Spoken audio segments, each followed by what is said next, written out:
The automatic doors of the Lexington Grand Hotel slid open, letting in a rush of warm air from the lobby. Margaret Atwood Jenkins stepped inside, dragging her small suitcase. She had been traveling for hours, her knees ached, her lower back throbbed, and all she wanted was to check in, kick off her shoes, and sink into a comfortable bed. The lobby was as grand and opulent as she had seen it on the website, high ceilings with sparkling crystal chandeliers, polished marble floors, the scent of fresh lilies wafting through the air. But the beauty of the place did nothing to dispel the vague unease that was rising in her.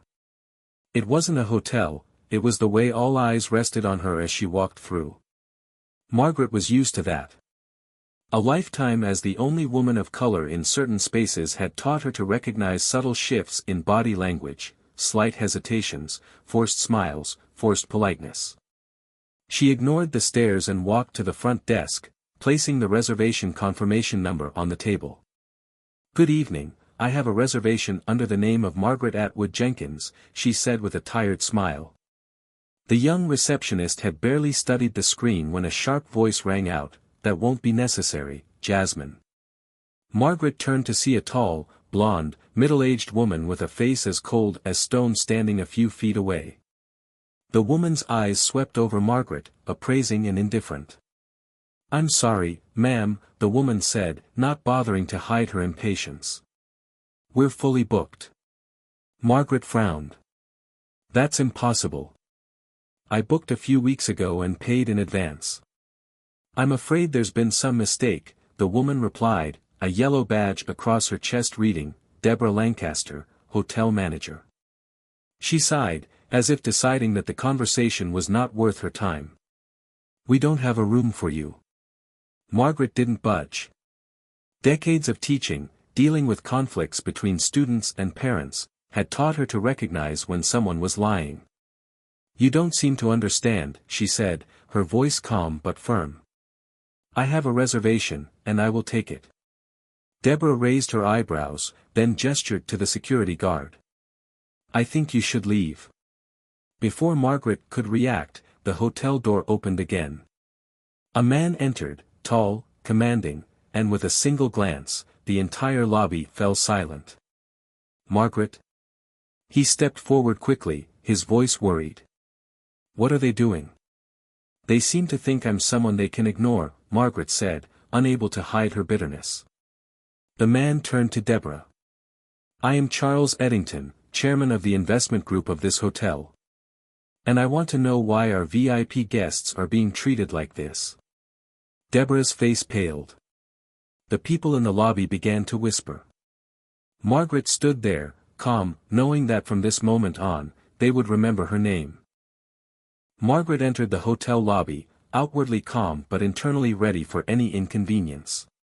The young receptionist behind the counter, her eyes flickered with uncertainty as Margaret approached. Her fingers hovered over the keyboard, as if considering what to do. Deborah, the woman standing next to her, gave her a quick look, a sharp look that served as a wordless warning. The receptionist swallowed, her hands shaking slightly as she took a step back. Margaret exhaled slowly, trying to keep her voice calm but firm. She wasn't about to let anyone see her as an inconvenience. "I have the confirmation email," Margaret said, her eyes never leaving the woman behind the counter. "Please double-check, or if necessary, I'll bring my wallet for proof." Her voice was calm but commanding, leaving no room for rebuttal. Deborah pursed her lips, a small movement that betrayed her displeasure. "I should have been informed before you arrived," she said, her voice sharp, but Margaret was unfazed. "Listen," Deborah said, lowering her voice, as if to sound sympathetic. "This is an exclusive hotel. There may have been a misunderstanding about the standards we maintain here." Margaret clenched her hands into fists at her sides, but her face remained neutral. "The standards you claim to maintain must include honoring guest reservations. Unless there is a valid reason to refuse my service, I suggest you double-check." For a brief second, a flicker of hesitation crossed Deborah's face, but it disappeared quickly. She shook her head, smiling faintly. "I don't have time for this." Deborah waved toward security. A tall, broad-shouldered man stepped forward from the entrance. "I need to get rid of this woman," Deborah said, her voice louder, more assertive. Margaret held her breath. "Sorry, but I'm not going anywhere." Her voice was firm but not loud. She wasn't causing trouble, she wasn't breaking any rules, she was simply asserting her rights. The security guard stepped closer, and the other guests in the lobby began to turn their heads to look at them. Some quickly turned away, trying to avoid the scene, but there were curious glances that couldn't be hidden. Margaret's chest tightened. She wasn't a threat. She wasn't yelling or causing any trouble. She was just an old woman, who had paid for a room, and now she was being treated like a troublemaker. But Margaret wasn't done yet. She reached into her bag, pulling out her phone. Before she could press any buttons, the security guard was standing in front of her, blocking her way. Margaret's heart pounded with a mix of disbelief and silent anger. She clenched the phone in her hand, looking straight at the tall man standing between her and the reception desk, showing no intention of backing down. His voice was steady, but there was something sharper than before. "Madam, I ask you to leave." Margaret looked straight into his eyes, searching for hesitation, for a hint of conflict. But no, his gaze was hard, unwavering. He had a mission, and it clearly did not include questioning. "I will not leave without speaking to someone higher up," Margaret replied, her tone calm but firm. She nodded toward Deborah. "I have authority here." Deborah laughed, a short, mocking laugh. "Higher up? I am the manager." She tilted her head, her smile turning sharp. "Do you think calling someone else will change anything? The hotel is full. There is no place for you. This discussion is over." But Margaret did not accept it easily. Her fingers flew across the screen of her phone, trying to keep her cool as her anger rose. Not because she was wrong, but because Deborah made her feel small, like she didn't belong here. "I want my money back," Margaret said, her voice forced to be steady. Deborah shrugged, her eyes indifferent. "That's not my problem. You'll have to take this up with the company." Margaret took a deep breath, keeping her emotions from exploding. She wasn't begging for a room. She had paid, and she wasn't going to let this woman dismiss her as someone who didn't deserve it. Margaret turned the phone toward the security guard, pointing to the confirmation email. "Here's my confirmation," she said, her voice unwavering. "My name's right there. The reservation was paid in full. Do you really think it's right to escort me out, when I have every reason to be here?" The guard hesitated. His eyes flicked to the screen, then back to Deborah. A brief moment of doubt crossed his face, but it was gone almost immediately. Deborah rolled her eyes. "Do you really think that proves anything? The email could have been faked. I know you got it off the internet." Margaret looked at her, disbelieving. She had heard excuses her entire life, but this was a blatant fabrication. "Call the company," Margaret said, her patience nearly exhausted. "See if you have my name. You have my reservation number." Deborah smiled, a cold, challenging smile.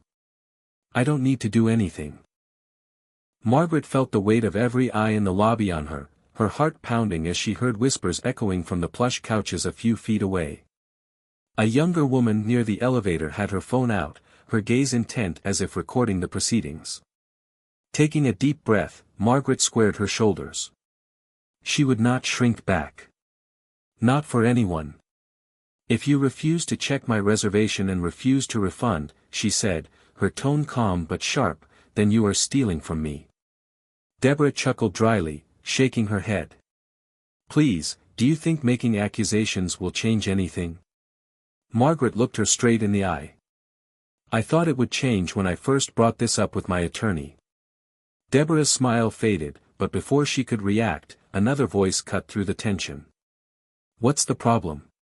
A man in a navy suit emerged from the office next door. His expression was neutral, he was in his mid-50s with salt and pepper hair and a hotel-issued name tag that read, "General Manager." Margaret turned to him, relief flooding her. Finally. I tried to check in, but your manager refused to accept my reservation, she said, her voice calm but firm. The manager frowned, her eyes moving between her and Deborah. Miss Lancaster, is that correct? Deborah quickly regained her composure. There was a clerical error, she said smoothly. Unfortunately, we're overbooked and there's nothing I can do. I just explained to her. There was no clerical error, Margaret interrupted, her voice firm. I have the confirmation email and I expect my reservation to be accepted. The director rubbed his chin, looking uncomfortable. We're really booked tonight, he said carefully.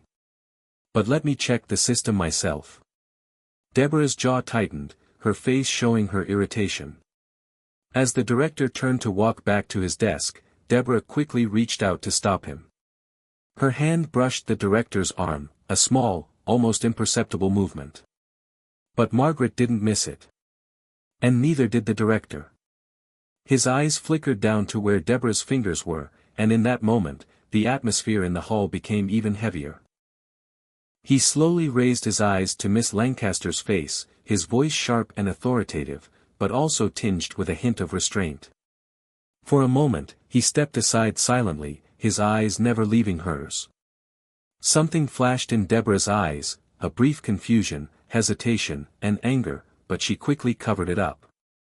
I've checked, sir, she said, her voice full of false confidence, but not entirely masking her nervousness. The director didn't answer, instead he motioned for Jasmine, the young receptionist, to bring up the reservation book. Margaret stood still, completely focused, watching Jasmine's fingers fly over the keyboard. The tension in the room was high, like a rope stretched taut, ready to snap at any moment. It's here, Jasmine whispered, her voice as soft as a breath but shattering the air. Margaret exhaled sharply, as if vindicated. The manager leaned over to look at the screen, his face still expressionless, but Margaret didn't miss the way his eyebrows rose, a little in surprise, or maybe concern. That's right, Jasmine added, glancing at Deborah. Margaret turned her attention to the hotel manager, noticing Deborah's face pale slightly before she quickly hid it with a handkerchief. Yes, but that doesn't change the fact that we don't have any rooms available, Deborah said stiffly, but Margaret heard the tremor in it. Jasmine hesitated, and the manager frowned. Enough. Margaret stepped forward, her voice calm but firm. I want to talk to the owner. Now. Deborah let out a snort of laughter, shaking her head. Do you think the owner has time for this? He wouldn't waste his precious evening on this. Margaret didn't answer. She simply pulled out her phone, punched in a number, her expression unreadable as the line rang. Once. Twice.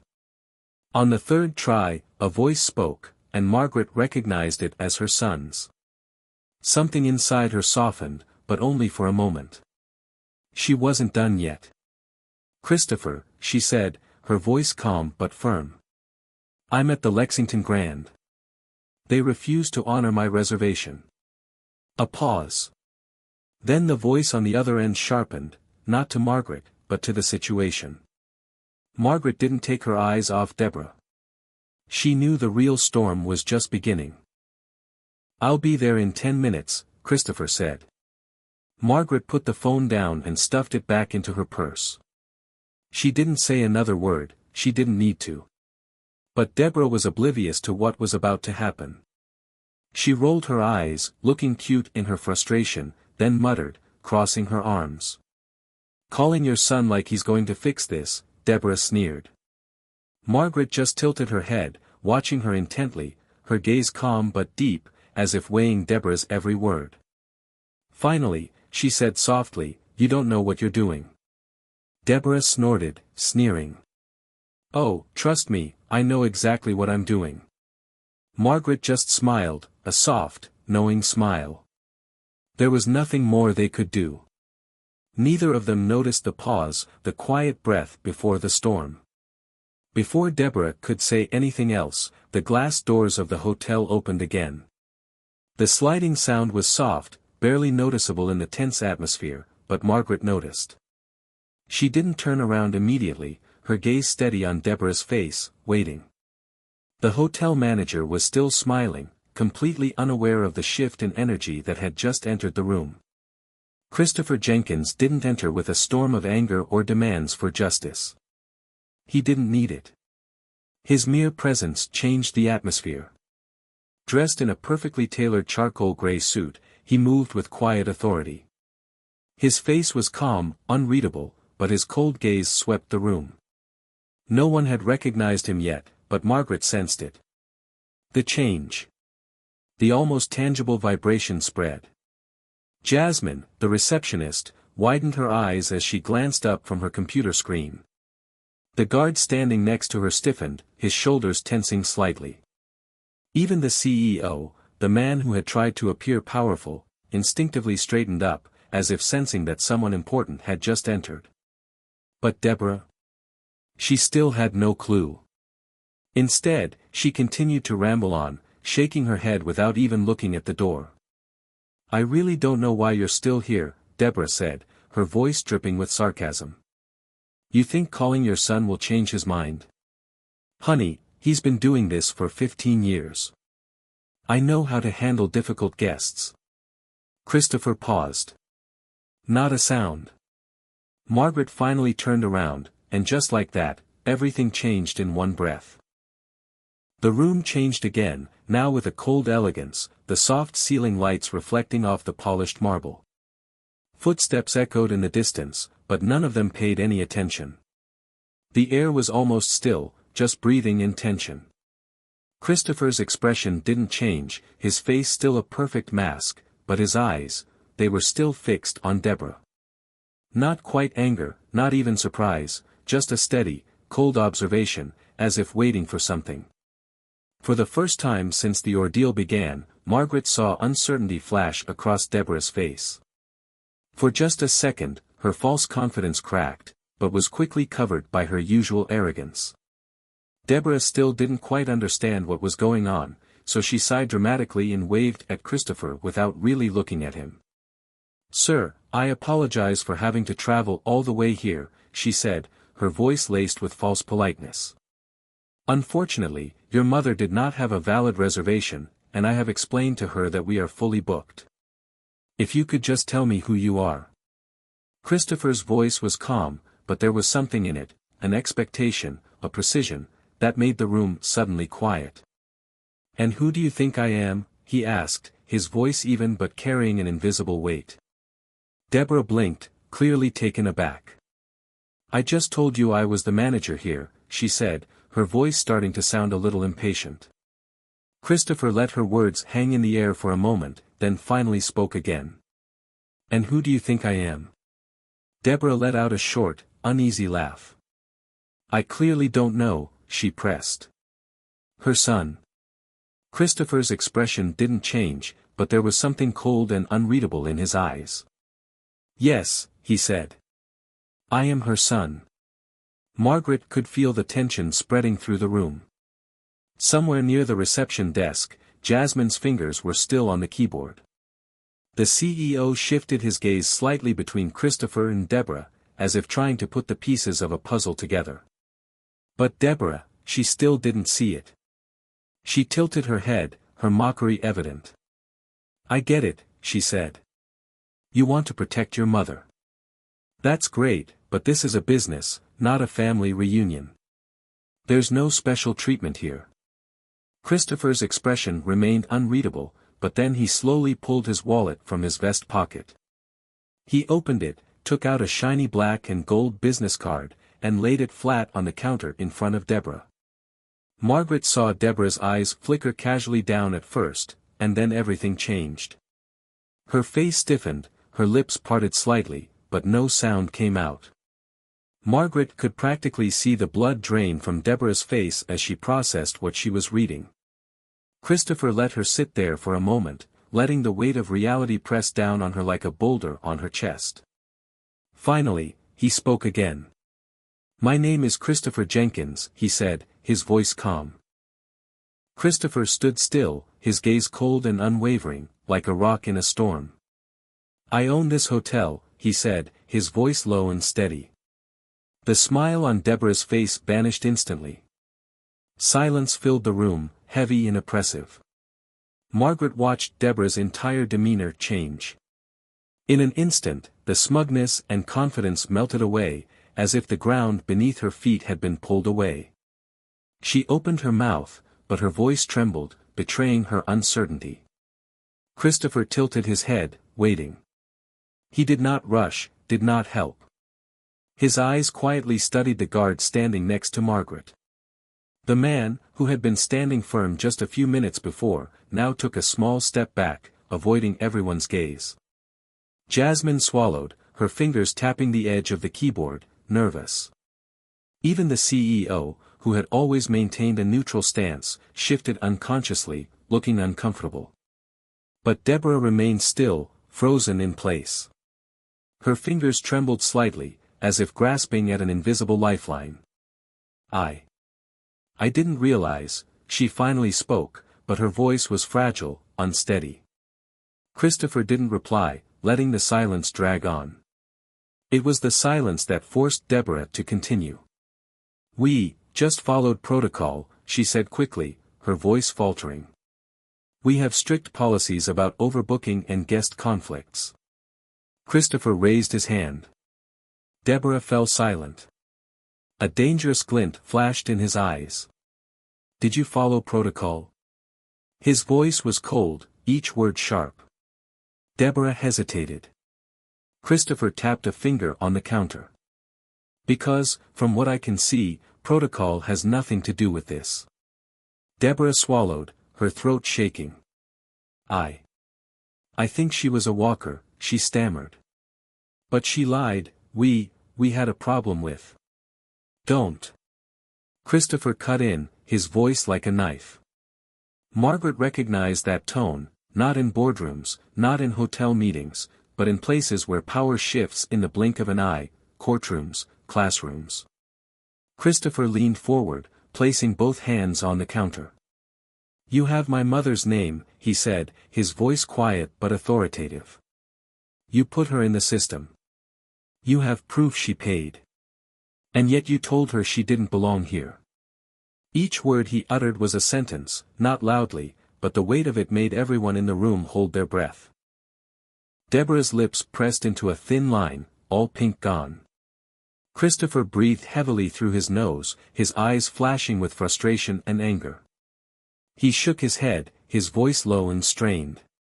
"If she were someone else, someone you considered a proper customer, would she be treated this way?"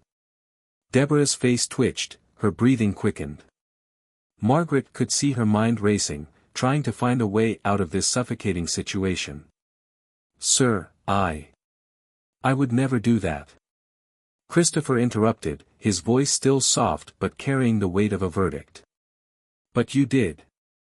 Deborah opened her mouth, then closed it again, and for the first time since the incident began, she realized there was no way to escape the consequences. Christopher sighed, a slow breath, before looking directly into the eyes of CEO Douglas, who stood there, unmoving and uncomfortable. "Douglas." Christopher's voice was not loud, but it echoed through the hall like a verdict. The man straightened immediately, his face pale. "Yes, sir." "Is this how you run my hotel?"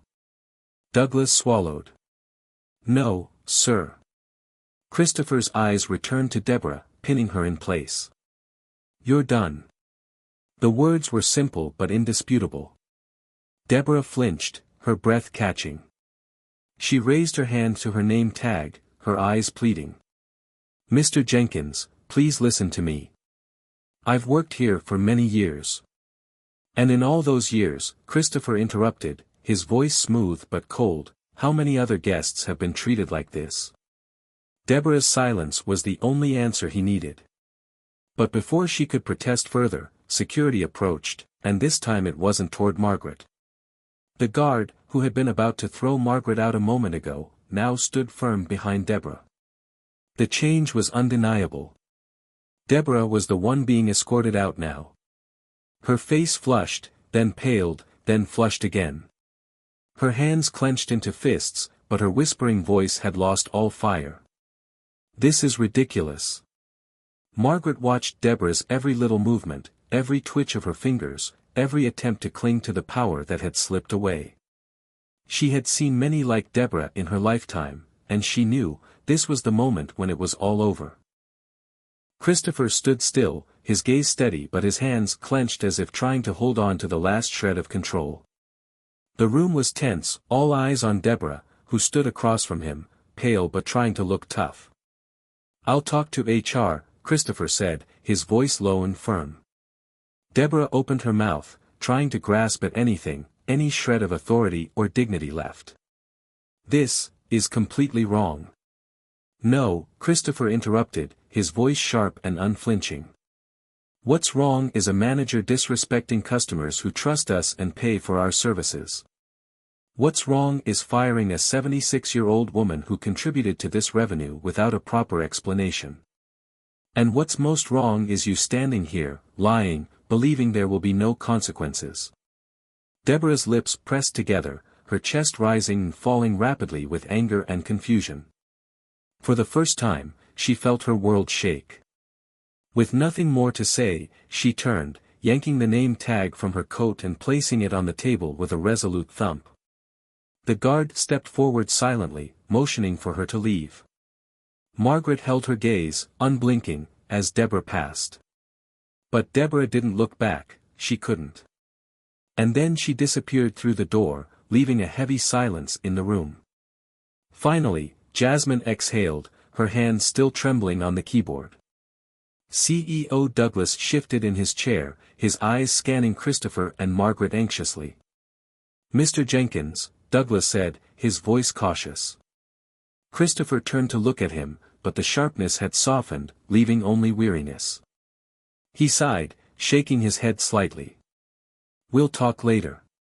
His voice was lower now, but steady. "But from now on, I expect every customer to be treated with the respect they deserve." Douglas nodded quickly, almost relieved to see a way out. "Of course, sir." Christopher turned back to Margaret. Her eyes were still watching him carefully, noting the tension that hadn't left her son's shoulders, the way his hands hadn't completely relaxed. "Is Mom okay?" Christopher asked, his voice softer this time. Margaret smiled, small but sure. "She's okay." Christopher exhaled, gesturing toward the front desk. "We'll check on Mom carefully." Jasmine quickly tapped into the system, her fingers still shaking slightly as she typed, but this time it was with relief mixed with gratitude. "I have a suite ready, Miss Atwood Jenkins," she said quickly, her voice full of enthusiasm. "We will upgrade you at no extra charge. Of course I will also ensure that you have complimentary room service for the rest of your stay." Margaret raised her eyebrows and glanced at Christopher, her expression a mixture of surprise and exhaustion. "I don't need special treatment," he smiled slightly, but his eyes were sharp. It wasn't special treatment. It was an apology. Margaret sighed, but then a smile flashed across her face, finally nodding to Jasmine. "I'll take it." The young woman looked visibly relieved as she slid the key card across the counter. "Room 1402, ma'am.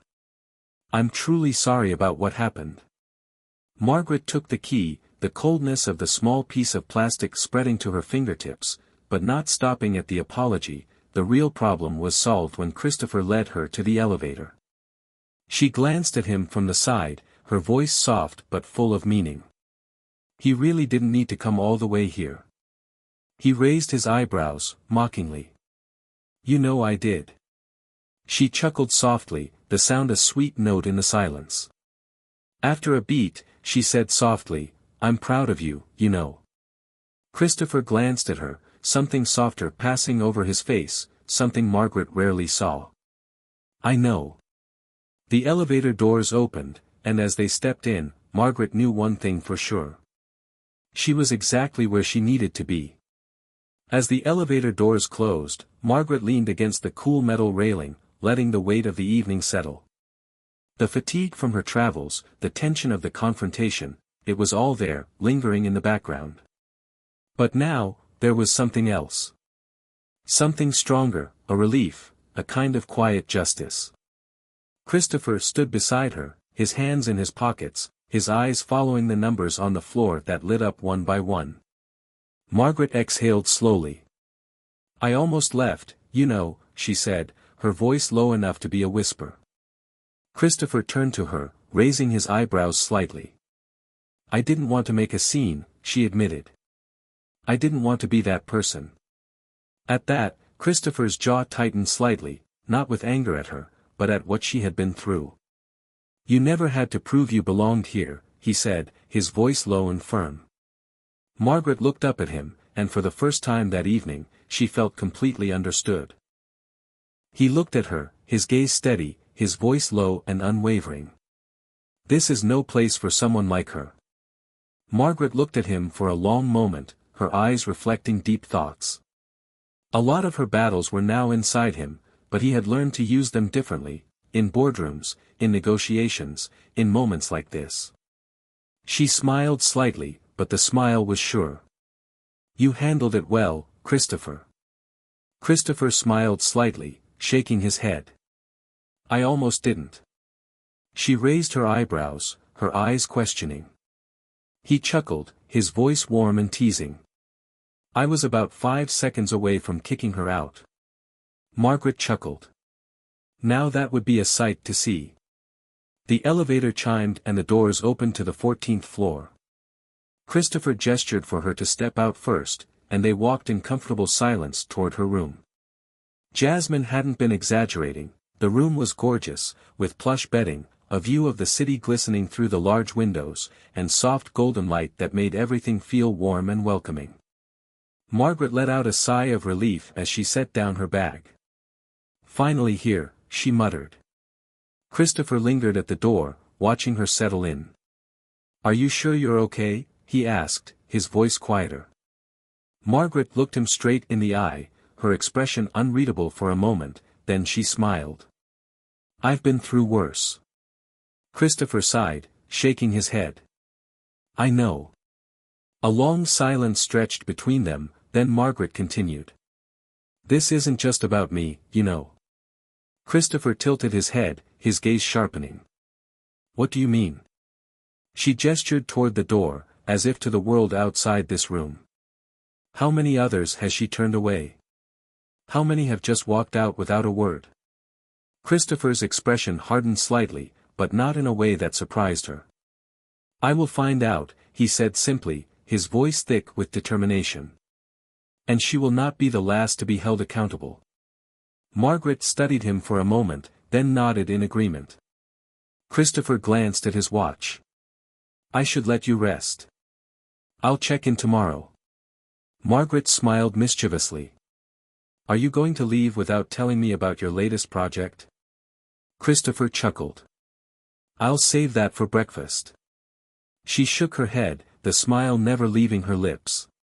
"Here's a delicious breakfast."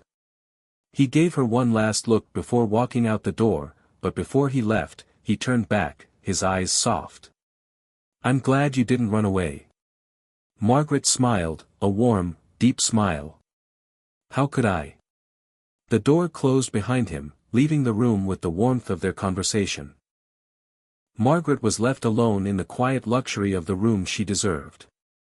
She sighed and sank into the armchair by the window, gazing out at the lights of the city below. The soft glow of the street lamps and the distant hum of traffic created a comforting backdrop to her thoughts. After a while, she slowly reached for her phone. She stared at the screen for a long moment, as if searching for the right words, then opened her messages and began to type. The thought was simple but powerful. Never let anyone tell you where you belong and where you don't. She hit send, because maybe, just maybe, someone else needed to hear that tonight. Margaret could have quietly walked away. She could have accepted mistreatment and disappeared into silence. But standing up for yourself matters, even when it's uncomfortable. Even when people try to quiet you. It's not just about you, it's about everyone who comes after you. So if you ever find yourself being pushed aside, underestimated, or treated unfairly, don't just walk away. Speak up. You never know who's listening. Have you ever experienced something like this? Let's talk about it in the comments. And don't forget to subscribe for more stories that need to be told.